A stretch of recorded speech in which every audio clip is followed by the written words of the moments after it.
ഒരു ഗ്രാമത്തിലെ രാത്രിയ മഞ്ഞ പൊടിയുന്ന കനത്ത രാത്രിയായിരുന്നു. വയലുകളിലൂടെ കടന്ന് കാട്ടിനകത്തേക്ക് കൊണ്ടുപോകുന്ന പാതയിൽ ആരും നടക്കാറില്ല.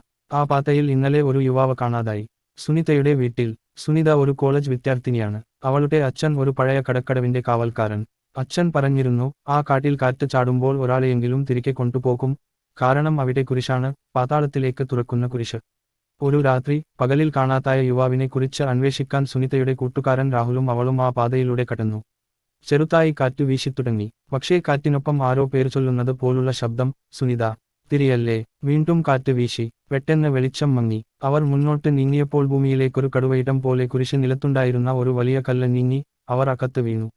കുറച്ച് നിമിഷങ്ങൾക്കകം അവർ ഒരു പാതാള കാമറയിൽ. ചുറ്റും പുരാതന ദേവതകളുടെ ഭീകരമുഖങ്ങൾ. ആ പാതാളത്തിൽ ഇവർക്ക് മുന്നിൽ ആളുകളുടെ ആത്മാവുകൾ നിലവിളിച്ചുകൊണ്ടിരുന്നു. സുനിത പിതാവിന്റെ ആശ്രമത്തിൽ നിന്നെടുത്ത ഒരു പഴയ തന്ത്രമന്ത്ര പുസ്തകം എടുത്തിരുന്നു. അതിൽ എഴുതിയ മാന്ത്രിക ശ്ലോകം ചൊല്ലി കുരിശ് അടച്ചു. ആത്മാക്കൾ നിലക്കുകയും ഇരുള പിരിയുകയും ചെയ്തു. സുനിതയും രാഹുലും തിരിച്ചെത്തി. പക്ഷേ രാഹുലിന്റെ കണ്ണുകൾ ആകെയുള്ളത് കറുപ്പ്. അവൻ ചിരിച്ചു, ഞാൻ തിരിച്ചു വന്ന രാഹുലല്ല.